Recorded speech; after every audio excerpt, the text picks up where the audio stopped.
Բարեկամներ, ողջույն։ Ես ուրախ եմ ձեզ տեսնել եւ հուսով եմ, որ դուք եւս ուրախ եք այս հաղորդման հերթական դրվագին ականատես լինել եւ հետեւել մեր այն քննարկումներին, որոնք մենք ծավալում ենք մեր հյուրերի հետ միասին, փորձելով պատասխանել կամ վերլուծել այն կարևոր հարցերը, իրադարձությունները, թեմաները, որոնք ըստ իս ավելի մնայուն են եւ ոչ թե իրադարձային են, այսինքն այսօր կամ վաղը չկան, կամ ընդհանրապես կարող են փոքրիկ, այդպես ուղեղի նեյրոնները ակտիվացնել, բայց դրանից առավելապես որևէ մեկը չի շահելու։ Մենք այսօր էլ փորձելու ենք մեր բացառիկ հյուրերի հետ միասին անցնել ինքնությանը վերաբերող հարցերի միջով, փորձել հասկանալ, թե մենք որ ուղղությամբ ենք շարժվում, արդյոք այն արժեքները, որոնք մենք դավանում ենք, նրանք կարող ենք այսօր է շարունակել դրանք դավանել, թե պետք է փոփոխություններ իրականացնել, այսպես ասած, արդյոք նոր ինքնություն է պետք ձևավորել։ Եվ մի շարք այլ հարցեր, որոնք ես կփորձեմ մեր հյուրի միջոցով եւ նրա օգնությամբ բացահայտել։ Այսօրվա մեր հյուրը միջազգայնագետ Գոռ Վարդանանցն է։ Գոռ, ողջունում եմ։ Բարև ձեզ, շնորհակալ եմ հրավերի համար։ Ես եմ շնորհակալ, որ ժամանակ գտաք եւ եկաք։ Մենք նախ փորձենք հասկանալ, թե դուք ինչու եք ընտրել միջազգայնագետի մասնագիտությունը, իմ մասնագիտությունն է դա նաեւ։ Ես իրականում իմ շատ ուսանողների եմ խորհուրդ տալիս այդ մասնագիտությունը վերցրել, բայց մասնագիտությունը այնպեսին է, որ եթե չես սիրում այդ աշխարհը, դժվար է այդ աշխարհը եւ բոլոր մասնագիտություններն են տես։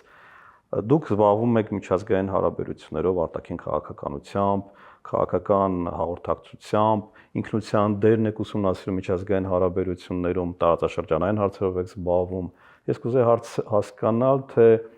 ինչն է ձեզ հատկապես գրավել այս մասնագիտության մեջ եւ ինչպես եք ձեզ տեսնում ապագայում։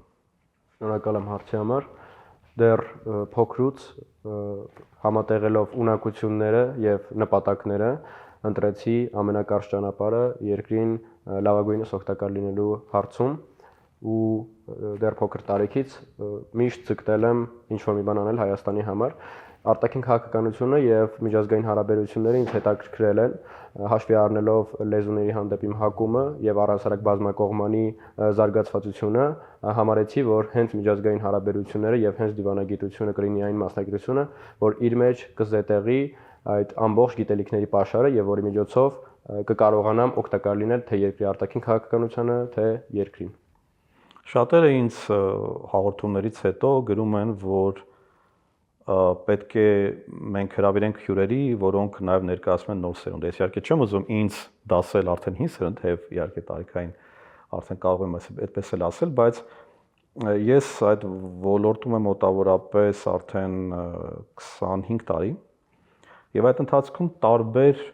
ընկալումներ են ինձ մոտ փոխվել միջազգային հարաբերությունների հետ կապված։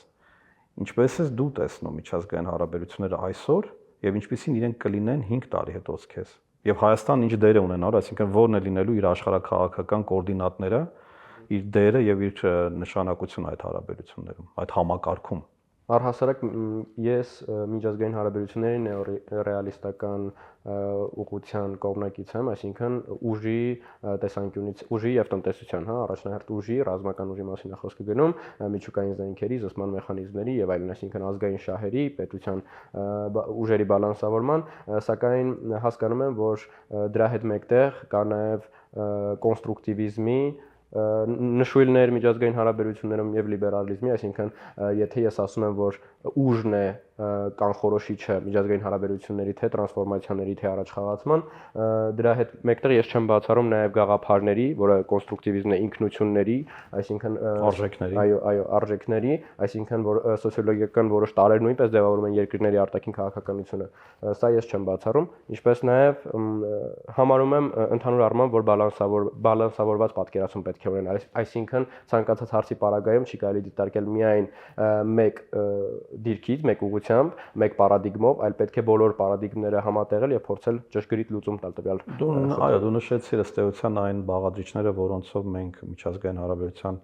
մասնագետներս փորձում ենք վերլուծել այս կամ այն իրադարձությունը, հասկանալ ինչ օրինաչափություններ կան եւ փորձել հասկանալ, թե ինչ կլինի այս կամ այն պարագայում։ Այստեղ մենք, քանի որ դու նաեւ նշել ես քո ինքնակենսագրության մեջ, որ զբաղվում ես, հետաքրքրվում ես, ուսումնասիրում ես ինքնության գործոնով, այսինքն կոնստրուկտիվիստական մոտեցումով, այստեղ ինձ հետաքրքիր է, թե դու ինչպես ես տեսնում հայկական ինքնությունը միջազգային հարաբերություններում, որքանով է ինքը նպաստում մեր դիրքերի ամրապնդման եւ ընդհակառակը միգուցե ինքը խանգարում է եւ ինչ-որ բաներ պետք է փոխել այդտեղ, այսինքն ինքնության գործոնը արտաքին քաղաքականության մեջ ինչպես դու կդնեիր, որպեսզի ինքը լիներ մեզ համար լավ, լծակ եւ գործիք եւ ոչ թե հակառակը խանգարեր։ Մեր պատմության ընթացքում հայ ժողովրդի եւ Հայաստանի որպես պետության շատ են եղել դեպքեր, որ քաղաքական էլիտայի կողմից ձևավորվել է ինքնության եւ հետագայում արդեն արտաքին քաղաքականության որոշակի բաղադրիչներ, որի վրա հիմնասյուներ, որի վրա հիմնվել է հենց մեր արտաքին քաղաքականությունը, դա կարող է բխել ժողովրդի պատմությունից, ժողովրդի ինքնանկալումից, ժողովրդի դերի ընկալումից աշխարհում եւ այլն։ Ես կարծում եմ, որ առհասարակ ինքնության ձևավորման գործում կարևոր նշանակություն ունեն նաեւ քաղաքական էլիտաները, այսինքն ինքնությունը կարող է ձևավորվել նաեւ վերևից, բայց եղել են դեպքեր նաև, որ ինքնությունը ձևավորել է ներքևից, այսինքն որոշակի կրիզիսային իրավիճակներում, երբ կարծես թե իրավիճակը դուրս է եկել վերահսկողությունից եւ այն ինստիտուտները, որոնք գործել են, օրինակ, եթե դիտարկենք Աբդուլհամիդյան ջարդերը 19-րդ դարի վերջի եւ հետագայում արդեն ֆիդայական շարժման առաջացումը, այսինքն սա մի համակարգ էր, որտեղ հայ ժողովուրդը չուներ այն ինստիտուտները, որոնց միջոցով կարող էր իր խնդիրները լուծել, հետեւաբար ներքևից ժողովուրդը, որոշակի ժողովրդի մասնիկները, որոնք փորձում էին խնդրին որոշակի լուծում տան եւ հետաքրքրված էին խնդրի լուծումով, փորձում էին այս շարժումներով, առանձնանալով իրենց գաղափարներով, փորձում էին խնդրին լուծում տալ։ Երկու պարագան էլ կա, ներկայային կարծում արդի Հայաստանում քաղաքական էլիտայի դերը եւ նշանակությունը շատ մեծ է ինքնության ձևավորման հարցում։ Այսինքն դու գտնում ես, որ ինքնությունը ձևավորվում է ինչ որ գործիքների կամ ինչ որ խմբերի կողմից եւ ոչ թե ինքնահոսով բնականորեն ձևավորվող երևույթ է։ Դե խոսքը քաղաքական ինքնությունն է, որ ձևավորվում է էլիտաների կողմից, մինչդեռ կոչենք դա ավելի մետաֆիզիկական ինքնությունը, որը մեր ներսում է անկախ ամեն ինչից, անկախ իրադարձությունից, ինքը կա, որ ինքնությունն է ըստ քեզ, որի վրա ազդեցություն ունի հանրությունը, ազդեցություն ունի քաղաքական վերնախավը եւ որն է, որ չունի միգուցե։ Իմ պատմական ակնարկը զուր չէր, ես ցանկանում եի զուգահեռ տանել հենց այդ բալանսավորման կրկին ամեն ինչ կարծում եմ բալանսավորման մեջ է եւ ինքնաբուխ եւ քաղաքական էլիտայի, այսինքն վերին ինստիտուտների կողմից ձևավորվող կրիզիսային իրավիճակները հենց դրանով էլ տարբերվող են, սովորական երկրի ինստիտուցիոնալ զարգացումից, որ տվյալ պարագայում փորձում է ժողովրդի ներքին խավը, այսինքն ժողովուրդը հենց ինքնին առանց որոշակի քաղաքական էլիտայի կամ որոշակի ինստիտուտների ձևավորել այն գաղափարները, ձևավորել այն լուծումները, որոնք ի վերջո կբերեն այն խնդիրների լուծումներին, որոնք որ ժողովուրդը տեսնում է տվյալ պարագայում եւ չենք բացառում նաեւ հեղափոխության պարագան։ Քաղաքական էլիտան իրոք ձևավորում է ինքնությունը եւ ինքնագիտակցումը ժողովրդի աշխարհում եւ միջազգային հարաբերություններում, սակայն տեղի են ունենում ի վերջո հեղափոխություններ, այսինքն չի կարելի միայն պնդել, որ քաղաքական էլիտաներն են զբաղվում ինքնության ձևավորմամբ, այլ նաեւ կարելի է ասել, որ ժողովրդի պատմական զարգացումը, մշակույթը, իրենց դասիրակությունը, այսպես արժեքները, արժեհամակարգը, ընդհանուր պատմական անցյալը, խնդիրները, վերելքներն ու վայրեջքները ի վերջո բերում են որոշակի ինքնության ձևավորման, այդ ինքնությունը թե որ ուղղությամբ կարելի է տանել, թե որ ուղղությամբ կարելի է զարգացնել եւ թե ինչպես կարելի է հղկել ու ընկալել, դրանով զբաղվում է քաղաքական էլիտան։ Այսինքն քաղաքական էլիտան ամեն դեպքում կարող է ինքը ազդել ինքնության ձևավորման վրա, անշուշտ կարող է ազդել։ Մենք փորձում ենք նաեւ հասկանալ, թե նոր սերունդը, այսպես ասած, որովհետև դա միշտ հարց է եղել, թե արդյոք մենք փորձում ենք հասկանալ, թե տարբերություններ կան ընկալումների մեջ սերունդների միջև։ Օրինակ հին սերունդի կամ եղած սերունդի համար, օրինակ Արարատի պատկերը շատ կարևոր է։ Ինքը ենթագիտակցության մեջ դրված է, ինքը գրաֆիկական ենթագիտակցության մեջ է։ Բայց արդյոք նոր սերունդի համար էլ դա կարևոր է, նույն օրինակ ցեղասպանության հարցը։ Մի կողմ թողնենք, որ իսկապես դրա մասին շատ խոսում են, այսինքն խնդիրը քարոզչությունը չի։ Կա այդ ընկալումը, այդ կապը դեռևս մեր անցյալի, մեր արժեքների, մեր այդ քո նշած վայրեջքների եւ վերեկների հետ, թե նոր սերունդը ինքը լրիվ առանձին ավելի գլոբալիստական, ավելի ինքնությանը վերաբերող մի փոքր ավելի մակերեսորեն միգուցե, այսինքն ավելի ատոմիզացված է ինքը նայում աշխարհին իր տեսանկյունով է նայում, ոչ թե պետության կամ ազգի տեսանկյունից։ Ընդհանուր առմամբ կարծում եմ, որ արևմտյան արժեքները եւ առանցրակ անկախացումից հետո լիբերալիստական եւ կապիտալիստական այդ արժեքները, որոնք ի վերջո բերում են հասարակության ինդիվիդուալիստական ավելի շատ նկրտումների, ինդիվիդուալիստական գաղափարների, ամենաանձը իր ձևով փորձում է իր կյանքի հաջողությանը հասնել, հասարակական շահը այստեղ կարծես ձեռք-ձեռքի բռնած գնում է անձնական շահի հետ, սակայն առաջին տեղում չի դրվում, այո, նման խնդիր կա այսօր երիտասարդության մեջ, սակայն կա նաեւ երիտասարդության այն մասը, որը որ ի վերջո մենք մեծացել ենք այն գրքերի եւ մեր ուսումը կրթական համակարգը ի վերջո եղել է պատմահեն, մենք անցել ենք եկեղեցու պատմություն, մենք անցել ենք ցեղասպանության մասին, մենք անցել ենք առհասարակ ֆիդայական շարժման, պայքարի մասին, այսինքն կրթական ինստիտուտները նույնպես եղել են միտված այսպիսի գաղափարներ սերմանելու։ Հարցը հենց կրկին հանգում է նրան, որ քաղաքական էլիտան, որի ձեռքում նաև կրթական ինստիտուտներն են եւ մշակութային ինստիտուտներն են, այսինքն ունի որոշակի տեխնոլոգիաներ ձևավորելու ինստիտուտը, այդ երիտասարդության այն մասը, որը որ իմ սերնդի մասին է խոսքը, որը որ մեծացել է այսպիսի կրթական մթնոլորտում, այսպիսի արժեհամակարգ, երբ ցեղասպանության հարցը օրինակ երկրի արտաքին քաղաքականության հիմնական վեկտորներից մեկն էր, մեր պատկերացումների մեջ սրանք մեր ինքնության բաղկացուցիչ մասերն էին։ Սակայն բնականաբար,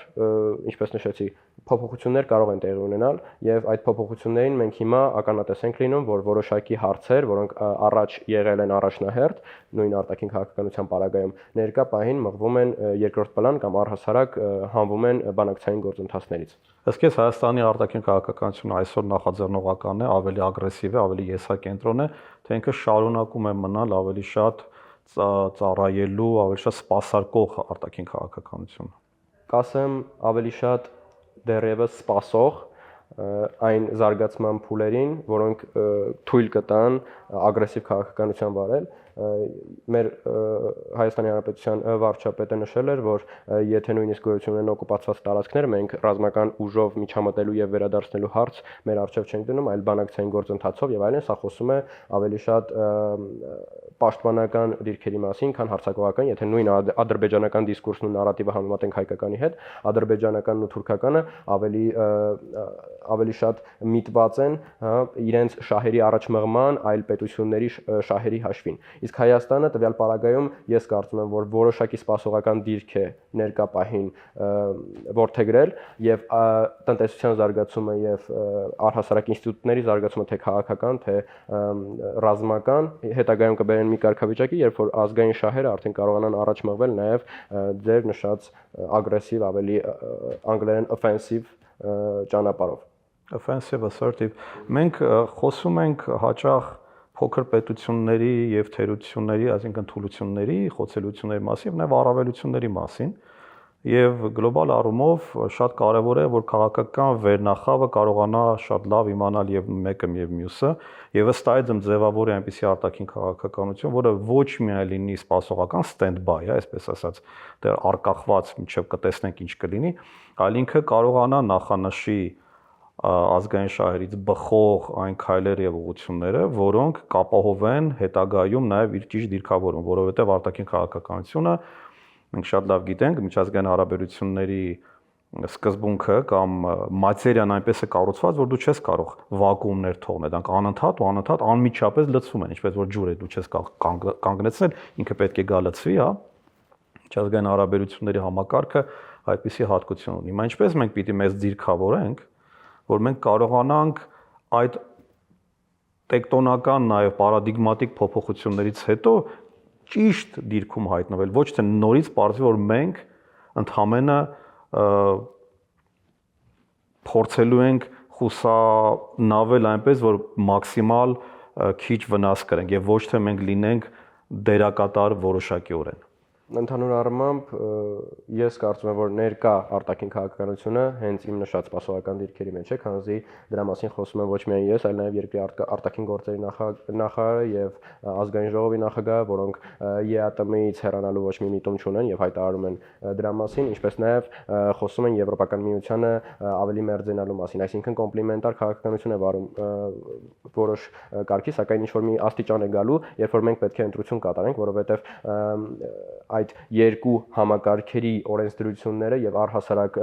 հաշվի առնելով նաեւ երկու ուժային կենտրոնների բախումները եւ խնդիրները պետք է որոշակի պահի ընտրություն կատարել։ Ուստի ստացվում է, որ մենք ներկա պահին ինչ որ ընթացքի մեջ ենք, ճիշտ եք նշում, որ առհասարակ դինամիկական միջազգային հարաբերությունների մեջ եւ առհասարակ կյանքը դինամիկայի մեջ է, չենք կարող մենք ստագնացիոն ինչ որ շրջանով ապահովել զարգացում, բայց տվյալ պարագայում ես կարծում եմ, որ որոշակի этап կարող է լինել պետության համար, երբ որ առավել եւս կրիզիսային 2020 թվականի պատերազմից հետո,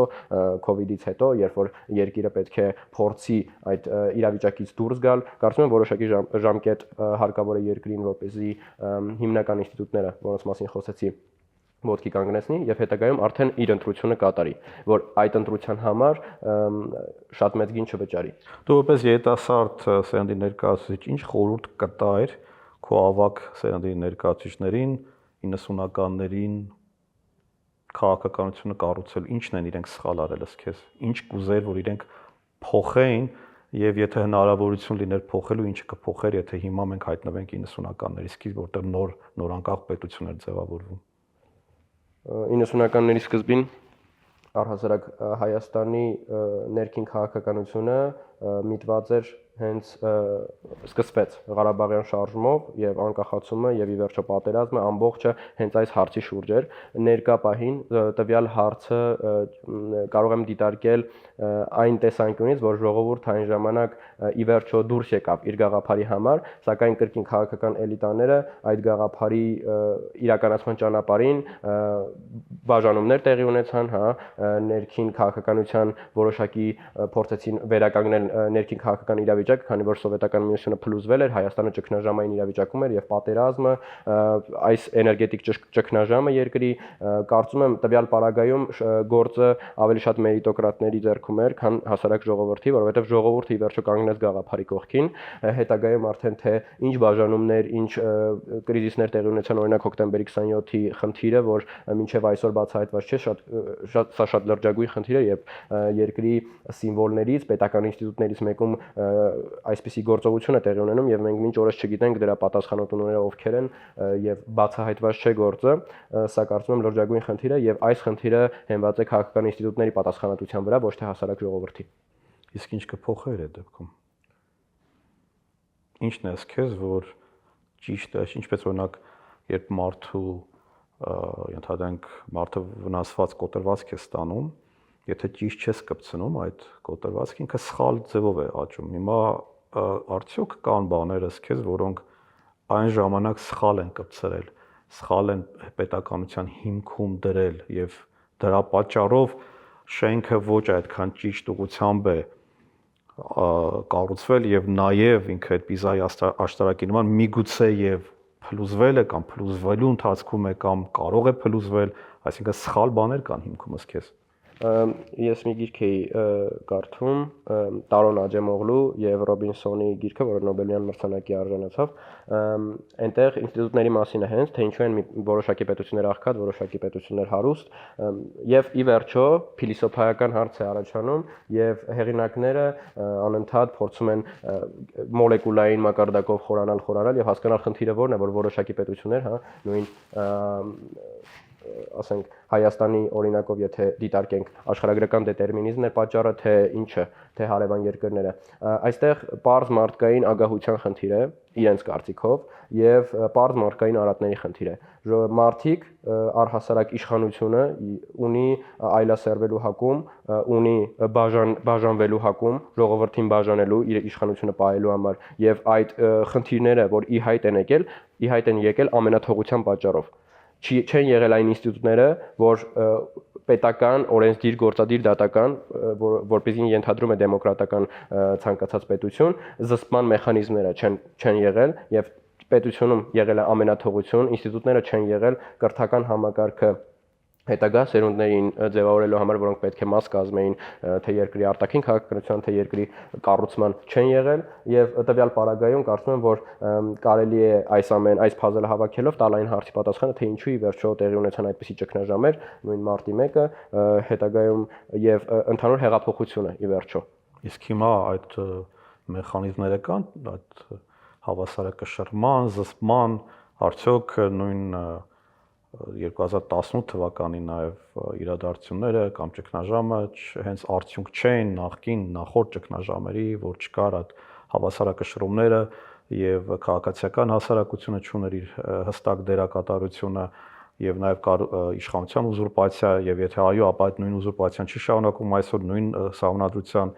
պայմաններում եւ ինչ պետք է անել, որպեսզի նաեւ ամենակարևոր հարցերից մեկը թերևս սոցիալական հանրային համերաշխությունը վերականգնել, որտեղ մենք չենք կարող աչք փակել այն իրադարձությունների կանամ իրողությունների վրա, որ մենք այսօր ունենք պարակտում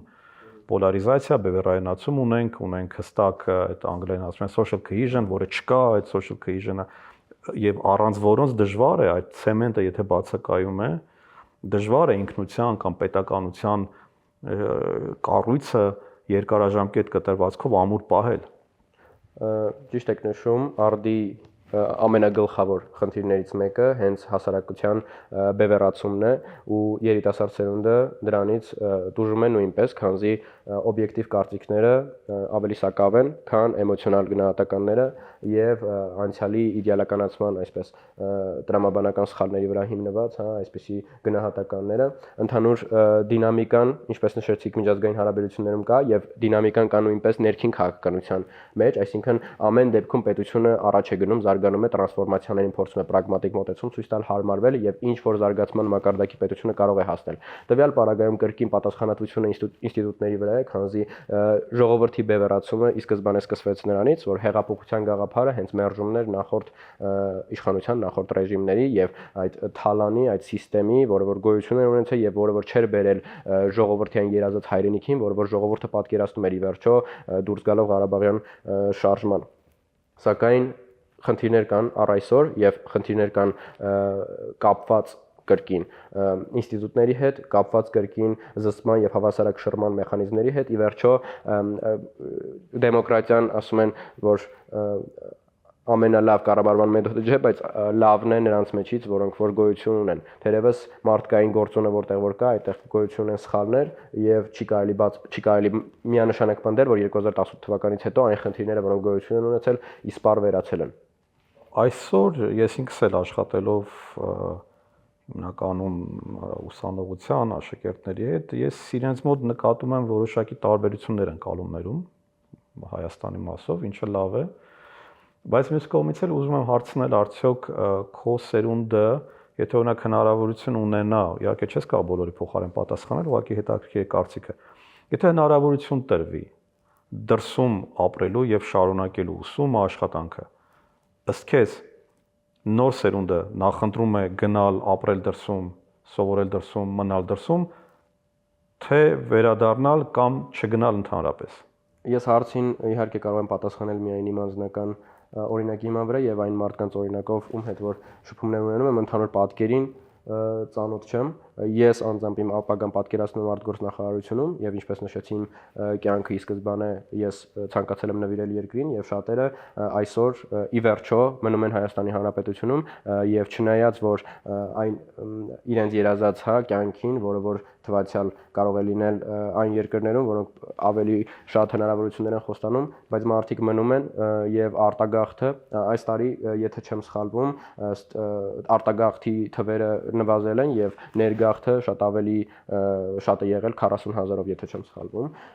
Այսինքն ի վերջո ժողովուրդը փորձում է ապրել այս երկրում եւ երիտասարդությունը նույնպես դրա մասն է, կրթություն են փորձում ստանալ եւ ի վերջո փորձում են իրենց կյանքը թեկուզ եւ ատոմիզացված, թեկուզ եւ իրենց անձնական բարօրությանը ձգտելով, բայց փորձում են ապրել, արարել մեր երկրում եւ ի վերջո որոշակի դրական ազդեցություն ունենալ երկրի ապագայի վրա։ Եթե դու դառնաս դեսպան, ես մաղթում եմ եւ ցանկանում եմ, որ դու դառնաս դեսպան, ներկայացնես Հայաստանը, ունենաս այդ առաքելությունը, ես միշտ ասում եմ, որ դեսպանները նման պիտի լինեն առաքյալներին, ովքեր Քրիստոսի ուսմունքն են տարածում, դեսպանները պիտի տարածեն հայկականության ուսմունքը եւ բերեն այդ լույսը, այսինքն առաքելությունն իրենք իրականացնելու, որը կներ քո առաջին ուղերձը այն հյուրընկալ երկրում, որտեղ դու կհայտնվեր, ինչ պիտի բերեիր, բացի այն, որ այո, հասկանալի է, որ արտգործնախարարությունը ունեն որոշակի պետական բնականաբար ուղենիշներ, նախանշված, հստակ, բայց դու որպես մարդ, որտեղ շատ կարևոր նաև անհատի, անձի առանձնահատկությունները, ինչ կբերեր ինչպես դու կներկայացներ Հայաստանը այլ քո գործընկերներին։ Հարցը ուղիղ փոխկապակցված է հենց ինքնության գիտակցման հետ, ինչպես եմ ես տեսնում Հայաստանը, նախ եւ առաջ եկեղեցին պատմությունը եւ մեր հավատքը, այն դիրքը, որ Հայաստանը զբաղեցնում է արևմուտքի եւ արևելքի մեջ, ինտելեկտուալ պաշարը եւ այն պոտենցիալը, որ երկիրը կարող է ունենալ մի քանի տարի անց եւ ընդհանուր առմամբ գրավչությունը տուրիստական, մշակութային, ժառանգության առումով, որ հայ ժողովուրդը պարգևել է աշխարհին։ Կարծում եմ այս ամենը ես փորձեցի թվարկել հիմնական բաղադրիչները, որոնք իմ պատկերացմամբ կազմում են Հայաստանի իմիջը միջազգային հանրության աչքերում, բայց այս գործընթացը որպես դեսպան կարծում եմ շատ մեծ աշխատանք ու մեծ ջանքեր է պահանջում, հաշվի առնելով այն ծավալը եւ այն դերը, որ Հայաստանը ի վերջո կարող է խաղալ միջազգային հարաբերությունների մեջ։ Ինչ ես կարծում, արդյոք Հայաստանը պիտի փոխի իր ինքնությունը, նոր ինքնություն ձևավորի, վեր պատմական, այսպես ասած, նորովի իրեն մատուցի, թե պիտի ինքը փորձի կառուցել եղածի վրա, շարունակել, հղկել, ավելի վատ բաները հանել մի կողմ, լավերը թողնել, ավելի ուժեղացնել, քանի որ շատ ազգեր կան, որոնք եւ ես չեմ ուզում, որ մեր հետևորդները սխալ հասկանան, ես ոչ թե կողմնակից եմ դրան, ես ուզում հասկանալ, որն է ճիշտ ճանապարհը, արդյոք մենք պիտի նոր հայ մարդու հայ ինքնություն ձևավորենք եւ Սփյուռքում եւ Հայաստանում կամ գոնե Հայաստանում, թե մենք եղածը պիտի կարողանանք ավելի լավացնել։ Առհասարակ մեր ինքնաընկալման եւ մենթալիտետի մեջ կան բնականաբար լավ եւ վատ կողմեր, վատ կողմեր հենց փողոցային մշակույթը օրինակ, որ ձևավորվել է դեռևս սովետական միության շրջանակներում 90-ականներին դա որոշակի զարգացում է ապրել, այսօր կարծես թե անկում է ապրում, որովհետեւ որոշակի ինստիտուտներ արդեն ձևավորում են իրենց ճիշտ պայքարը այսպիսի երևույթների դեմ եւ այսպիսի շատ ընկալումներ կան հասարակության մեջ, որոնք հենց նույն քաղաքականության վերաբերյալ էմոցիոնալ գնահատականները, այսինքն ես կարծում եմ, որ առաջնահերթ կրթությունը ի վերջո կբերի ինքնության այն ճիշտ տիպարի կերտմանը, որը կբերի մեր ժողովրդի զարգացմանն ու բարգավաճմանը որպես ժողովուրդ եւ տնտեսապես, այսինքն wealth այդ նյութապես նկատի ունեմ եւ որպես ժողովուրդ անձ, այսինքն ամեն մեկս մեր գիտակցման մեջ, որ մենք ինչու ենք հայ եւ հայը դեպի ուր է գնում այս աշխարհում, մենք ունենք իհարկե մշակութային եւ պատմական այնպիսի արժեքներ, որոնք պարզապես չի կարելի դուրս մղել մեր ինքնագիտակցության միջից, որովհետեւ մեր ժողովրդի ճակատագիրը եւ մեր ժողովրդի պատմությունը հենց դրա մասին է, ինչ որ տեղեր թերևս անկումներով, ինչ որ տեղեր զարգացումներով, ինչ որ տեղեր կարող է մենք չհամաձայնենք այդպիսի քաղաքականության հետ, որպեսզի որ վարվել է թե ներքին թե արտաքին, սակայն ի վերջո եկել ենք հասել ենք մի կետի եւ այս կետին հասել ենք, այսպիսի Հայաստան ունենք, այսպիսի ժողովուրդ ունենք մեր պատմական անցյալի շնորհիվ։ Ըստ քեզ հայ ժողովուրդը ավելի շատ օտարամոլ է, թե ազգայնապաշտ, ազգայնական, պահպանողական։ Կենցաղային հարցերում ազգայնապաշտ, ազգայնական, ինչ վերաբերվում է կարիերային, գումարին եւ այլնին, երևի թե օտարամոլ, մենք մտածում ենք, որ այլ երկրներում կան ավելի լավ պայմաններ, դրա համար էլ նման արտագաղթի թվեր եղան տարիներ շարունակ Հայաստանում, սակայն կարծում եմ, որ այս պատկերը միանշանակ չէ, այսինքն ժողովուրդը դեռևս տատանման, ապաթիայի փուլում է, նույն ընտրությունների արդյունքներն են դա ցույց տալիս ժողովրդի մասնակցության հետ կապված, այսինքն հիմա ժողովուրդը գտնվում է ինչ-որ լողացող վիճակում եւ մի ուժ է պետք, թեկուզ եւ քաղաքական, որը ժողովրդի ներքին ջիղը եւ պատկերացումները ապագայի մասին կկոնսոլիդացնի մի այնպիսի կետի վրա, որ ի վերջո բոլորը կմտածեն Հայաստանի զարգացման մասին։ Իսկ ինչպես պետք է դրան հասնել, որ ինչ-որ մի ուժ, որը կարողանա բոլորին փոխել ինչ-որ առումով, արդյոք բոլորը համաձայն են, մենք տեսնում ենք, որ նույն ատոմիզացիայի հետ կապված խոսեցինք, հիմա դժվար է եւ ոչ միայն Հայաստանում, կարծում եմ, ընդհանրապես աշխարհում դժվար է որևէ գաղափարախոսություն այնպես անել, որ բոլորը, բառացիորեն բոլորը ընդունեն։ Հետևաբար մենք ավելի շատ խնդիր ունենք կառավարման մեխանիզմները լավացնելու, քան ակնկալելու, որ բոլորը նույն կերպ են մտածելու եւ բոլորը միևնույն պատկերացումն են ունենալու եւ ապագայի եւ ներկայի վերաբերյալ։ Ինչպես հասնել այդ հարմոնիային։ Հենց բոլորը համաձայնվելու մասին չեմ խոսում, առհասարակ միջազգային հարաբերությունների եւ քաղաքագիտության մեջ այսպիսի մի թեզ կա, որ ազգային շահ արդյոք գոյություն ունի, ինչ է նշանակում ազգային շահ, չէ՞ որ տվյալ ժողովուրդը ամբողջությամբ 100%-ով չի քվեարկում մեկ տեխնատուի օգտին եւ մեկ տեխնատուի ծրագրի օգտին։ Որոշակի մարդիկ դեմ են, որոշակի մարդիկ կողմ են եւ սա նշանակում է, որ ազգային շահ որպես այդպեսին գոյություն չունի, այսինքն տվյալ քաղաքական գոյություն ունի, թե ուղղակի տարբեր են, ասենք կարող ենք մենք թվարկել պարզապես ոմանք ընտրեն, ենթադրենք 10 շահից մեկը կընտրի 4-ը, մեկը 5-ը, մեկը ամբողջ 10-ը, մեկը միգուցե կառաջարկի 11-րդը։ Հա, ամբողջ հարցը նրանում է, որ ազգային շահի պատկերացումը տարբերվում է տարբեր քաղաքական ներկայացուցիչների մոտ։ Ինչ որ մեկը կարծում է, որ մեր պատմական անցյալը կարևոր է, ինչ որ մեկը ոչ, որոշակի պահպանողական կուսակցություններ կան, հա, տարբերվում են առհասարակ եւ չեն կարող պնդել միանշանակ, որ ազգային շահն են ներկայացնում։ Ինչ է նշանակում ազգային շահը ներկայացնել, եթե ժողովրդի մի մասը համաձայն չէ։ Ազգի մի մասը համաձայն։ Քեզ համար ինչ է ազգային շահը։ Եվ ինչպես կբնութագրել, որոնք են օրինակ հիմնական 3 կետերը, որով մենք ըստ քեզ պետք է անպայմանորեն որպես առաջնահերթություններ, որպես ռազմավարական կետեր ունենանք։ Օրինակ ենթադրենք անվտանգությունը։ Անվտանգության ազգային շահ է։ Այո։ Ես թեզը նշեցի, բայց ես տվյալ թեզի հետ համաձայն չեմ։ Ազգային շահեր գոյություն ունեն ապրիորի, նույն անվտանգությունը, նույն տնտեսության զարգացումը բոլոր պետությունների եւ բոլոր մարդկանց համար այս երևույթները բնականաբար կարևոր են։ Ով չի ուզում, որ իր երկրի տնտեսությունը զարգանա, սրա մասին չի խոսքը, հարցը մեթոդների մեջ է։ Իհարկե, այդտեղ արդեն դարձել է ռետորական, որտեղ կարծես թե կան պետություններ, որտեղ միշտ չի որ տնտեսական աճը դառնում է առաջնահերթություն։ Այսինքն իրականում այո բնական առումով պետք է ներ բարեկեցություն, անվտանգություն, որակյալ առողջապահություն, որակյալ կրթություն, հիմնական 4, այսպես ասած, հիմնասյուները, որոնց վրա կառուցվում է պետությունը եւ ազգը, բայց կարծեք բոլոր պետությունները չի որ եւ բոլոր հասարակությունները չէ որ գնում են այդ գծով, թեև այո բնականից պիտի այդպես լիներ։ Բոլորը չեն գնում, այստեղ էլ կարելի է բերել մի ուրիշ թեզ միջազգային հարաբերությունների պատմության առումով աշխարհագրական դետերմինիզմը օրինակ, որ կանխորոշում է տվյալ թեզի պարագայում կանխորոշվում է երկրի ապագա ճակատագիրը իր աշխարհագրական դիրքով, հարևաններով եւ այլնով, ոմանք սրա հետ միգուցե համաձայն չլինեն արդի գլոբալիստական աշխարհում, երբ որ բոլոր սահմանները կարծես բաց են, լոգիստիկ այսպիսի, այսինքն ցանկացած հարցում էլ այսպիսի բախումներ, դիլեմաներ կան, մենք պետք է որպես նախ եւ առաջ որպես երկրորդը ամեն մեկս ապագայում մեր գործով հասկանանք թե ոնց ենք պատկերացնում մեր երկրի ապագան, իրոք հասկանանք, ոչ թե լսենք ռոպագանդա, ոչ թե ոչ օբյեկտիվ գնահատականների վրա հենվելով, էմոցիոնալ գնահատականների վրա հենվելով կառուցենք երկրի արտաքին քաղաքականությունը կամ պատկերացում ունենանք, ինչպես այսօր ժողովրդի շատ շրջանակներ ենթադրենք որոշակի ուժային կենտրոնների հանդեպ ինչ որ ատելություն, որոշակի ուժային կենտրոնների հանդեպ սեր, կարծում եմ սա էմոցիոնալ գնահատականներ են եւ գիտությունը տեղ չունի այստեղ։ Հնարավոր է արդյոք հասնել մի կետի, որտեղ պետական քարոզչամեքենան այլևս չաշխատի, որտեղ ոչ միայն Հայաստանում, այլև շատ երկրներում պետական քարոզչամեքենան ըստ էության դարձել է ուղերձների լվացման ամենամեծ գործիքներից մեկը, նույնիսկ եմ ասում, ոչ միայն Հայաստանում։ Պետական քարոզչամեքենան շակերտների մեջ կարող է չաշխատել այն դեպքում, երբ ինստիտուտը, մեդիա ինստիտուտը, որը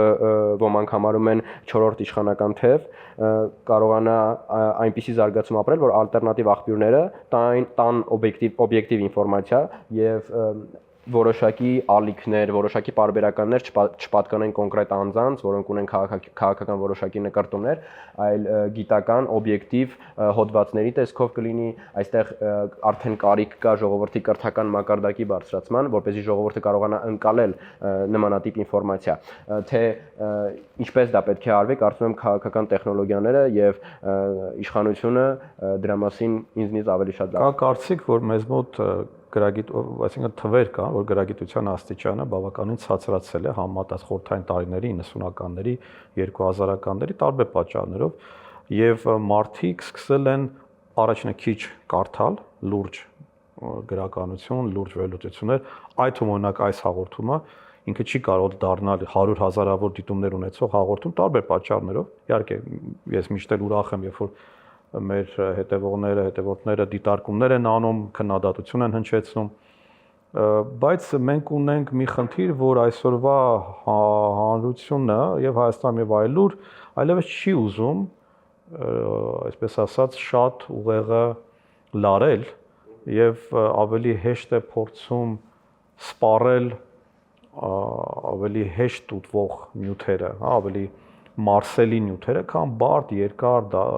TikTok-յան աշխարհում ենք հայտնվել, դա այդպես է, ըստ քեզ թե ոչ։ Մեծամասամբ այո, այն դոֆամինը, որ մեր ուղեղը ստանում է նույն էջերը սկրոլ անելուց կամ թերթելուց եւ այդ կարճաժամկետ հաճույքները, որ մեր ուղեղը ստանում է, իհարկե չի կարող ստանալ գրքի ծավալուն երկարաժամկետ, հա, այդպիսի ճակերտների մեջ ինչ որ անհետաքրքիր զբաղմունքի պարագայում,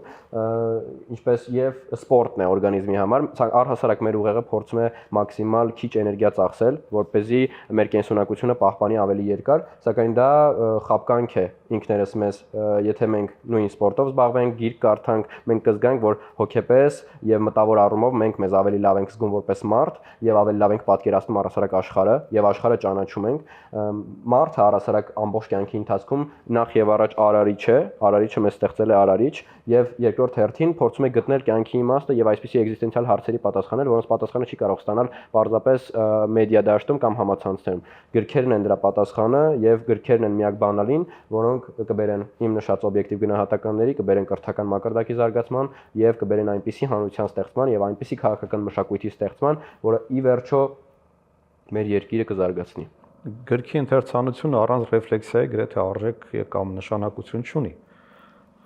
Մեր հետևողներին ասեմ, ռեֆլեքսիան մոտավոր այն է, որ դու եթե ավելի པարզ, ապա կարդացածը պարզապես փորձում ես վերլուծել եւ ոչ թե արագ-արագ անցնես առաջ, տեսնես թե վերջում ինչ է լինելու։ Դրա համար էլ ի վերջո գեղարվեստական գրականությունը տարբերվում է մասնագիտական գրականությունից։ Բայց այստեղ հենց հարցը արդյոք մարդիկ, ինչպես եւ դու շատ ճիշտ նշեցիր,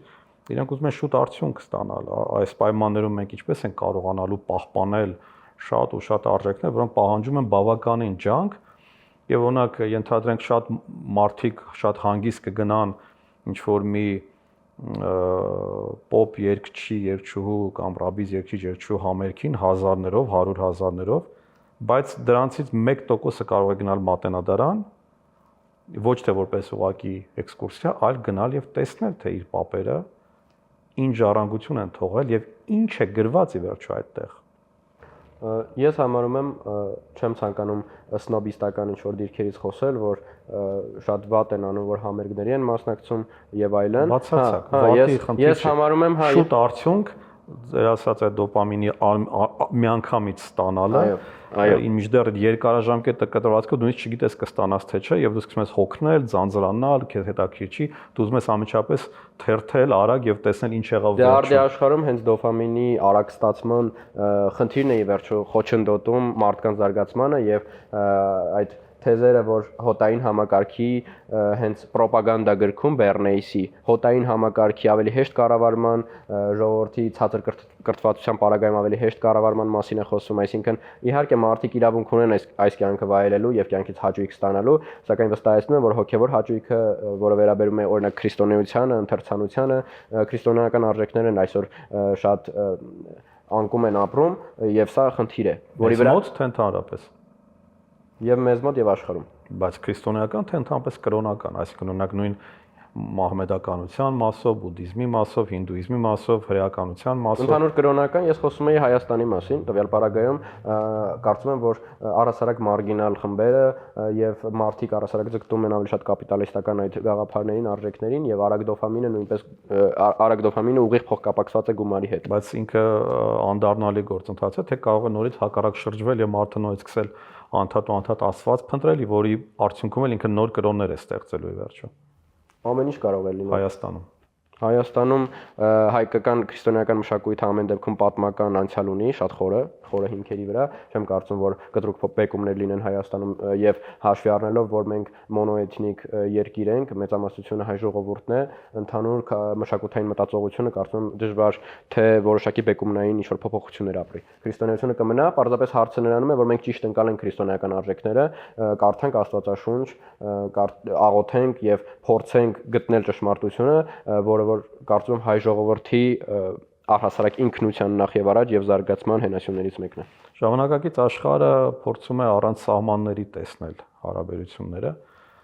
դա ունի դրական եւ բացասական կողմերը, դրանցից մեկը, այդ դրսևորումներից մեկը այլ ազգիների եւ այլ կրոն դավանողների մուտքն է քո երկիր։ Տվյալ պարագայում մենք Վերջին տարիներին տեսնում ենք, որ Հայաստանում հայտնվել են բավականին մեծ քանակով ոչ հայեր։ Հիմա սա մի կողմ թողնենք, բնականաբար այստեղ խտրականության խնդիր լինել չի կարող, բայց արդյոք սա կարող է փոխել մեր կրոնական կամ մշակութային այդ կտավը, հա, այդ ֆաբրիկը, որ ասում են անգլերեն, որը բնականից ուղղակի, քանի որ քանակի փոփոխություն կա եւ այլ ներկայացուցիչներ են գալիս, դա ազդի մեր այդ կտավի վրա այդ։ Ես կարծում եմ, որ նախ եւ առաջ աշխարհ ասելով արևմտյան աշխարհի պատկերացումների մեջ է սահմանների բացումը, որովհետեւ օրինակ Ռուսաստանն ու Չինաստանը սահմանների բացման հետ մեկտեղ գլոբալիստական այդպիսի նկարտումներ չունեն, այլ ավելի շատ ազգային պետությունների եւ նման տարբեր ուժային կենտրոնների կողմնակից են, ինչ վերաբերում է միգրացիոն քաղաքականությունը, կարծում եմ ցանկացած երկրի պարագայում իշխանությունը կարող է հասկանալ, թե նախ եւ առաջ ես կարծում եմ, որ Հայաստանում ներկա պահին ստրատեգիական պաշտոնները պետք է զբաղեցնեն հայ ժողովուրդը Հայաստանի քաղաքացիները։ Հայաստանի քաղաքացիները։ Բայց այդ դեպքում, եթե օրինակ նույն X ազգության մարդը ստանում է Հայաստանի քաղաքացիություն, բայց նա էթնիկ հայ չի, այդտեղ մենք ինչպես ենք վարվում։ Շատ երկրներ ունեն նման խնդիր, ասեմ, ոչ իրականով ոչ գրված, չկա գրված, որ ասենք ենթադրենք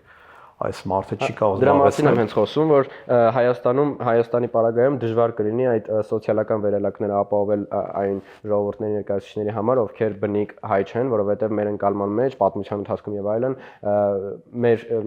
լիդերները միշտ եղել են հենց հայ ժողովրդի ներկայացուցիչ, հա, շատ պարագաներում նույնիսկ պայքարել են օտար լծի դեմ եւ այս ընկալումը այլ ժողովուրդների իշխանության միգուցե ինչ որ պահի նույն ինքնության ձևավորման process-ների մեջ փոխվի, սակայն ներկայապահին էլ մենք տեսնում ենք, որ բոլոր ստրատեգիական պաշտոնները զբաղեցնում են հենց Հայաստանի քաղաքացիները եւ այնպիսի մարդիկ, որ ապրել են Հայաստանում, օրենքի մեջ էլ նույնիսկ որոշակի սահմանափակումներ կա, որ այլ երկրի քաղաքացի չի կարող լինել, պետք է բնակվի Հայաստանում որոշակի ժամանակաշրջան մինչեւ պաշտոնը զբաղեցնել, այսինքն սրանք ի վերջո ինչին են միտված, որ անձը, որը զբաղեցնելու է պաշտոն, կրի իր մեջ այդ մշակույթը, այն ընկալումը, որ նա այս ժողովրդի մի մաս է եւ ի վերջո առաջ մղի այդ ժողովրդի շահերը, ոչ թե սպասարկի օտար շահեր։ Մենք խոսեցինք օտարամոլության եւ կամ հակառակը դրա ազգայնականության մասին, հիմա տպավորություն կա, որ ոմանք ունեն, այսպես ասած, Ստոկհոլմյան համախտանիշը, սինդրոմը, որ թշնամու հակառակորդի հանդեպ ընդգծված շատ դրական ընկալում, որը նորմալ չի, այսինքն թշնամուն իհարկե պետք է որոշակի վերաբերմունք ձևավորել, պարտադիր չի ատելության վրա դա լինի, բայց թշնամին թշնամի է եւ ինչպես եւ դու ես իր համար թշնամի, ինքը քո համար է թշնամի, ենթադրենք վերցնենք Պաղեստին եւ Իսրայել, վերցնենք Ռուսաստան, Ուկրաինա, վերցնենք Միացյալ Նահանգներ, Չինաստան եւ կարելի այդպես շարքը այդ բինար, այսպես ասած, հարաբերությունները, որ երկու կողմից դա ցավոք կամ բնական է, որ դա մաս է մարդկության, այսինքն մենք միշտ չի որ բոլորը մեզ բարեկամ են։ Իհարկե մեզ կարող են չսիրել, ոչ պարտադիր չէ մենք իրեն չսիրենք, բայց կարծեք կա այդ միտումը թշնամու հանդեպ ընդգծված այսպես բարյացակամ վերաբերմունք ձևավորել այս վերջին ժամանակներում, դա վախից է, դա այդ համախտանիշի խնդրեմ է, դա սեփական ինքնությունը ճիշտ չգնահատելու, թե ինչն է պատճառած ձեզ։ Դա կոնկրետ քաղաքական ուժի մոտեցում է, քարոշամեքենայի։ Այո, որովհետև ժողովուրդը հնարավորություն ունի ադրբեջանական աղբյուրներից, Ադրբեջանի նախագահի հայտարարություններից հասկանալ, թե ինչպես են իրենք պատկերացնում առհասարակ Հայաստանի ապագան, ոչ միայն նշենք, հա, որ դա այդքան է լուսավոր չէ։ Այո, ոչ այդքան է լուսավոր չի, ինչպես նաև իրենց պատմական անցյալը, ամբողջ 20-րդ դարը եւ Մուստաֆա Քեմալի կերպարը իսլամական աշխարհում եւ թուրքերի մոտ Ադրբեջան պետությունն էլ հիմնադրվել է թուրքերի կողմից նույն ռեալիստական միտումներից ելնելով, այսինքն ուժային բալանսը տարածաշրջանում ապահովելով, հաշվի առնելով Ռուսաստանի հետ հակադրությունը տարածաշրջանում պատմության ընթացքում եւ այլն, այսինքն թուրքերի նեոօսմանիզմը այսօր չի դադարել, տեսնում ենք նրանց առաջխաղացումը Սիրիայում, տարբեր տեղեր իրենց ազդեցության մեծացումը, հետեւաբար մտածել, որ նրանք խաղաղության որոշակի միտումներ ունեն, որոշակի ժամկետով գուցե հնարավոր է, բայց երկարաժամկետ չեմ կարծում, ինչ որ մի բան գալու է, որ բախումը կրկին տեղի է ունենալու, որովհետև իրենց շահերը չեն սահմանափակվում պարզապես միջանցքով։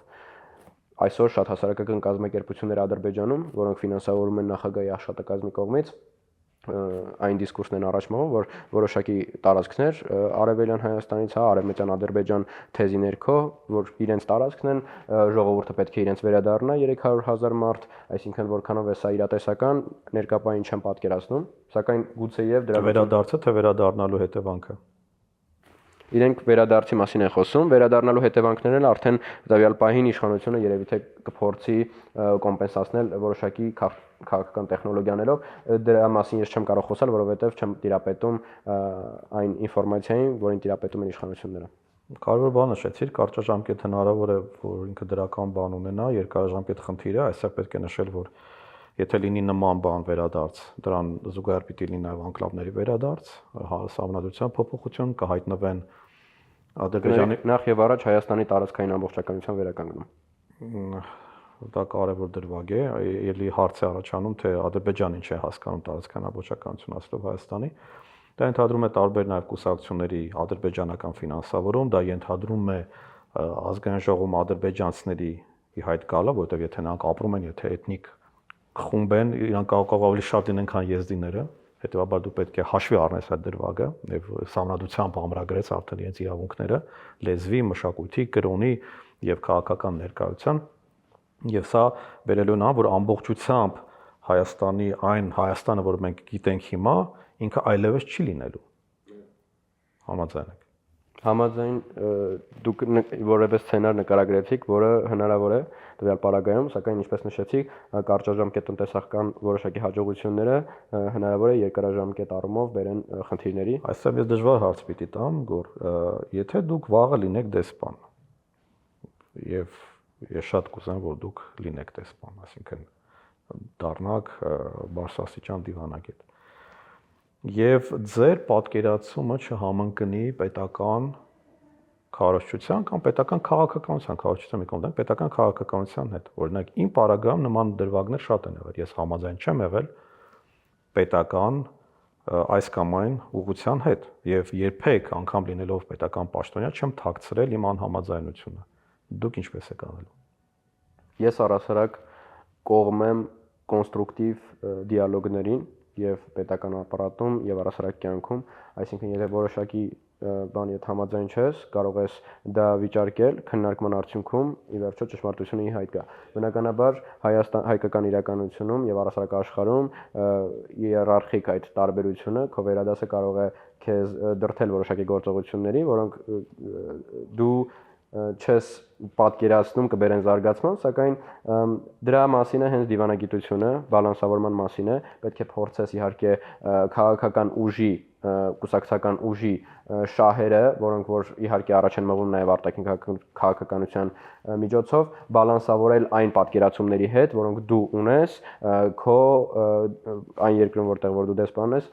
այդ երկրի եւ քո երկրի միջև հարաբերությունների զարգացման։ Մինչև 2013-ը բազմաթիվ դեսպաններ եւ դիվանագետներ խոսում են եվրոպական ինտեգրացիայի եւ ասոցիացիան համաձայնագրի ստորագրման մասին, որից հետո տեղ ունեցավ այն ինչ որ տեղ ունեցավ սեպտեմբերի 3-ին եւ դրանից հետո Հայաստանը հայտնվեց Եվրասիական տնտեսական միությունում։ Կարելի է միայն պատկերացնել այդ դիվանագետների հոգեբանական ապրումները, վիճակը եւ, բայց ամենակարևոր դա իրենց անձնական հարցն է, թե ինչպես են իրենք դիրքավորվում այն երկրներում, որտեղ իրենք տարիներ շարունակ խոսում են այն մասին, որ Հայաստանը գնում է դեպի եվրոինտեգրացիա, պետք է նաև գումարներ տրամադրել, օգնել, աջակցել եւ հանկարծ իրենց ասում են ընկերներ, բա ինչ եղավ։ Հիմա ինչպես պիտի այդ նման պարագայում երբ ընդհանրապես, բայց կարծեք որը մեկը հրաժարական չտվեց, որը մեկը միգուցե եւ դժգոհեց, բայց ոչ հանրային առումով, հա, որը մեկս մենք չտեսանք, որ դեսպանները կամ դիվանագետները բողոքի ալիք բարձրացնեն, ինչպես օրինակ լինում էր Վրաստանում, ինչպես եղավ օրինակ Ուկրաինայում։ Նման մի պատմության ծանոթ եմ մի դեսպանի կողմից, որը տվյալ պարագայում պարզապես չգիտեր իրավիճակի պատճառը, ինչու կտրուկ արտաքին քաղաքական փոփոխություն տեղի ունեցավ, այսինքն դեսպանի գործը բնականաբար խրթին գործ է եւ այսպիսի քաղաքական բեկումներն էլ արտաքին քաղաքական ի վերջո պետք է փորձել հարթել, հենց քո աշխատանքը դրանում է, որ տվյալ երկրի իշխանությունները սխալ պատկերացում չունենան այն մոտեցումների մասին, որ քո երկիրը ունի։ Թեկուզ եւ որոշ պարագայում անձնական, եթե դու համաձայն չես, ընդհանրենք դու մաքուր եվրոինտեգրման կողմնակիցներից, պետք է ասում են վերջ, վաղվանից դու պետք է խոսես եվրոպական, եվրասիական տնտեսության մասին, բա ինչ ես ամեն ժամանակ։ Դու համաձայն չես, կամ հակառակը, ենթադրենք դու եվրասիական տնտեսական կողմնակից ես, վաղվանից ասում են մոռացի այդ ամեն ինչը, մենք հիմա գնում ենք դեպի Եվրամիություն եւ պետք է քննադատել այն ինչ որ դու միշտ պաշտպանել ես։ Եթե սկզբունքային որոշակի հարցեր կան, մարդը չի կարող այսպես ասած տեղավորվել այդ ամենի մեջ, պետք է ուրեմն հրաժարական տա։ Եթե կարող է տեղավորվել, այսինքն մոտեցման հարցը եւ փիլիսոփայության հարցը, իմ պարագայում ես կարծում եմ, որ առհասարակ եթե սկզբունքային որոշակի հակադրություններ լինեն, ես իմ աշխատանքային գործունեությունը չեմ կարողանա շարունակել, բայց կփորձեմ ամեն պարագայում ելքեր գտնել եւ հարթել իրավիճակը, որպեսզի բանը չհասնի աշխատանքից դուրս գալուն։ Գորիմ վերջին հարցը, ավանդական դարձած հարցը, որ ես տալիս եմ բոլոր իմ հյուրերին, վերաբերում է մեր դրական հատկանիշներին, որոնք մենք որպես անհատներ, մենք որպես ժողովուրդ, ազգ ունենք մեր մեջ եւ միշտ չէ որ պարտադիր ընդգծում ենք կամ ներկայացնում ենք իրեն, բայց մենք ունենք դա մեր մեջ, ո՞րն է, 1-2 եթե կարելի է։ Որպես անձ։ Ցանկալի է որպես ժողովուրդ։ Որ համընդհանուր է, որ շատերի մոտ կա։ Ենթադրենք ոմանք նշում են հյուրընկալությունը, ոմանք նշում են դասականները թողնենք աշխատասեր խելացի դա մի կողմ թողնենք։ Ես կասեի կարեկցանքն ու սերը դիմացինի հանդեպ։ Մենք ունենք դա։ Այո։ Սեփական ժողովրդի ներկայացուցիչների թե այլոց հանդեպ եւս։ Առհասարակ մարդկանց հանդեպ կարծում եմ հայ ազգը ըստ իս գուցե սա կարծրատիպ է, բայց ես ցանկանում եմ այդպես մտածել, որ մենք ունենք այդ բարությունը եւ ունենք այն ինտելեկտը, որը իմ պատկերացմամբ ճիշտ ուղղության մեջ դնելու դեպքում կբերի ինստիտուցիոնալ զարգացման եւ մեր ժողովրդի համախմբվածությունը։ Ի վերջո տարիներ շարունակ ցանկացած քաղաքական, պատմական կրիզիսային իրավիճակներից մենք կարողացանք ելք գտնել որոշակի համախմբվածության կոնսոլիդացիայի շնորհիվ եւ իրար օգնելու շնորհիվ։ Հուսանք, որ այս ընտրությունները դրա հակառակը չեն ապացուցի։ Այս ընտրություններին կարծում եմ մեր ժողովուրդը պետք է շատ պատասխանատու մոտենա, ապատյան եւ ոչ մեկին կողմ չեմ դիրքորոշումները ինձ համար ընկալելի չեն, պետք է բոլորս գնանք ընտրությունների, որովհետեւ մենք որոշում ենք մեր երկրի, մեր զավակների, մեր սերունդների ճակատագիրը եւ պետք է ընտրություն կատարենք մեր այն ուժի օգտին, որին որ պատկերացնում ենք իշխանության եւ որի դեպքում պատկերացնում ենք զարգացումը, որպեսզի տեղի չունենա ապատիայի հաշվին իշխանության զավթում։ Գոր շնորհակալ եմ։ Ես եմ շնորհակալ։ Շնորհակալ եմ նաեւ ձեզ, սիրելի հետևողներ, հեռուստադիտողներ, սիրելի բարեկամներ, որոնք ակտիվորեն հետևում են մեր այս էջին։ Ես չեմ երկրորդի կորի նշած բոլոր թեզիսները, կետերը, որոնք կարծում եմ, որ շատ կարևոր են, որպեսզի ինչին որ մենք անդրադարձանք եւ ես ակնկալում եմ նման զրույց, նման անկեղծ զրույց։ Կարևոր մի կետերից մեկը, որ Գորը նշեց, շուտ արդյունքների հասնելու այդ ըստ իս կարևոր կետն է, որը պետք է, եթե համաձայն ես Գոր, այսինքն մենք մարդկանց պիտի ասեմ, որ ինքնության կառուցումը, պետության կառուցումը հեշտ գործընթաց չի, արագ չի լինում, ինքը չի լինում մեկ օրում, ինքը նաև չի վերանում բարեբախտաբար մեկ օրում։ Ինչպես անձերի պարագայում է։ Միթե անձը կարող է ավելի բարդ, ավելի բազմաշերտ։ Ինքնությունը այդպիսի բան է, ինքնությունը պետությունն է հենց ինքը, պետության դիրքավորումը, պետության